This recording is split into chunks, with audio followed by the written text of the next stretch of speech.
এই ঘটনার পরে পরবর্তী কয়েক বছর যখনই 25শে ফেব্রুয়ারি 26শে ফেব্রুয়ারি আসতো, আমাদের কাছাকাছি হতো, হঠাৎ করে দেখবেন তখন ক্রিকেটের মৌসুম, একটা ক্রিকেট দিয়ে জাতিকে ভুলিয়ে দেওয়া হতো।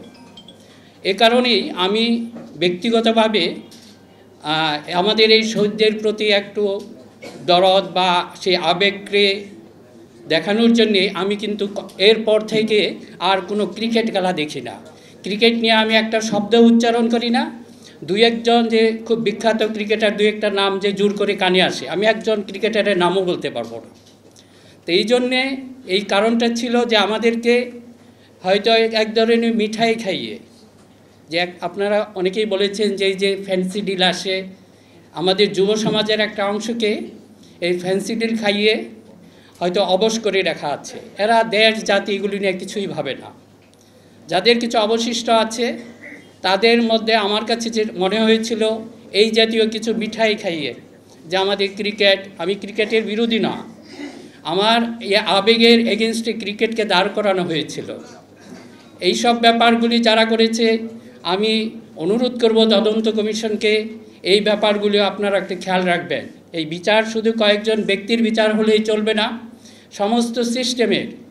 এবং ভিতরে এরা যারা কাজ করেছে, এই প্রস্তুতি নিয়েছে, প্রস্তুতিতে কিন্তু শুধুমাত্র 2009 সালের 2-3 বছর আগে থেকেই শুরু হয় নাই, এটা শুরু হয়েছে সে স্বাধীনতার পর থেকেই। আমার কাছে যেটা মনে হয়, এখানে আরেকটা বিষয় আমি আপনাদের দৃষ্টি আকর্ষণ করব, অনেকে হয়তো আমরা সেটা ভুলে গেছি। আমাদের 2009 সালে 25-26 এই ঘটনা সংঘটিত হওয়ার পর জাস্ট কিছুদিন 28শে মার্চ ইন্ডিয়ার প্রাক্তন সেনাপ্রধান জেনারেল শঙ্কর রায় চৌধুরী উনি একটি আর্টিকেল লিখেছিলেন। সেই আর্টিকেলটির নাম ছিল Delhi can't afford to let Dhaka slip off its radar. মানে চিন্তা করেন কি ভয়ঙ্কর কথা। এরা দেখবেন যে কোনো কাজ করে সাথে সাথে কিন্তু এদের একটা ব্যাকআপ থাকে মিডিয়া, একটা নেগেটিভ তৈরি করার জন্যে।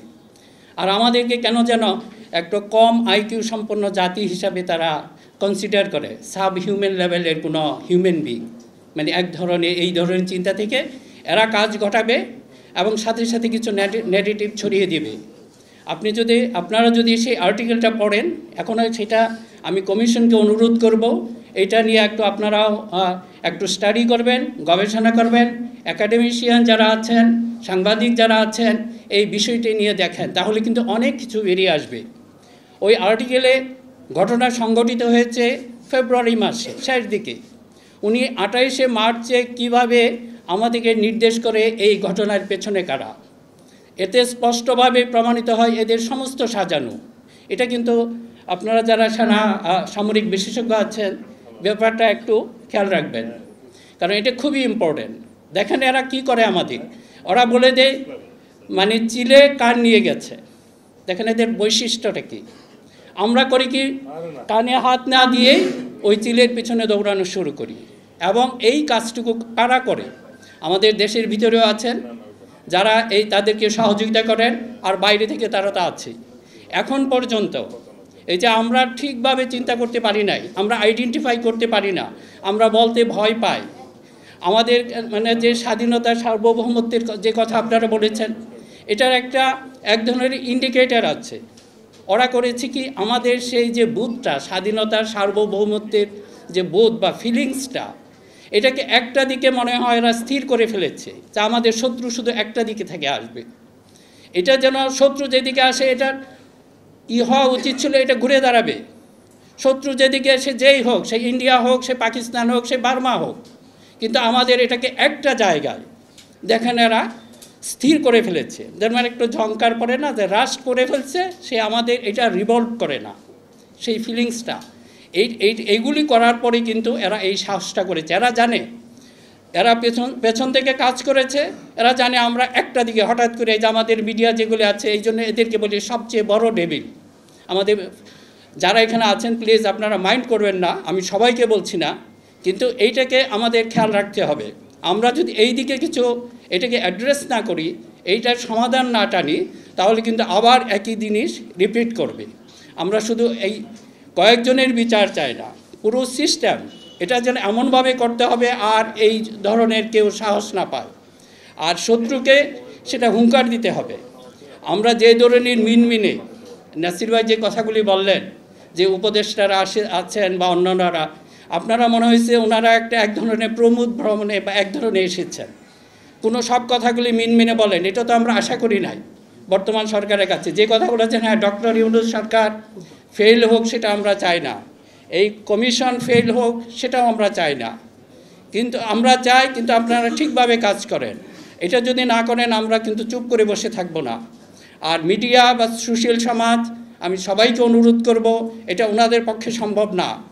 এমন সিচুয়েশন হয়ে গেছে 15-20 বছরই তো প্রায় কাছাকাছি, যদি আপনি সেই 111 থেকে শুরু করেন, ওরা সিস্টেমটা এমনভাবে করে গেছে। আমাদের সেই আপনাদের লিমিটেশন বা কমিশনের লিমিটেশনটা বুঝতে হবে। যদি দরকার পড়ে, সেটা আমি জানি না এটা আইন কভার করে কিনা, যে সবাইকে যে ওইভাবে ধরতে হবে তা না, অনেকটা সিম্বলিক বিচার সবাইকে হইতে হবে। এদেরকে জাতি ঘৃণা করবে, কারণ এরা হয়েছে খুব ভীতু মানুষ, যারা মনে করেন যে এই সমস্ত দেশের বিরুদ্ধে দ্বারা এদের সাহস নাই, সৎসাহস নেই। কাজেই যদি আমরা এটা আমি বলবো যে একটা এর জন্য সুবিধার জন্যে আমরা এই ঘটনার প্রকৃত বিচার চাই।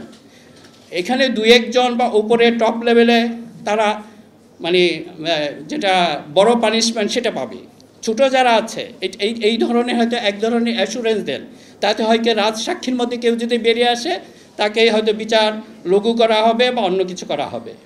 এই ধরনের যদি একটা না দেই, যে ওদেরকে কমফোর্ট বা বর্তমান অবস্থার প্রেক্ষাপটে যদি দরকার পড়ে সেই ধরনের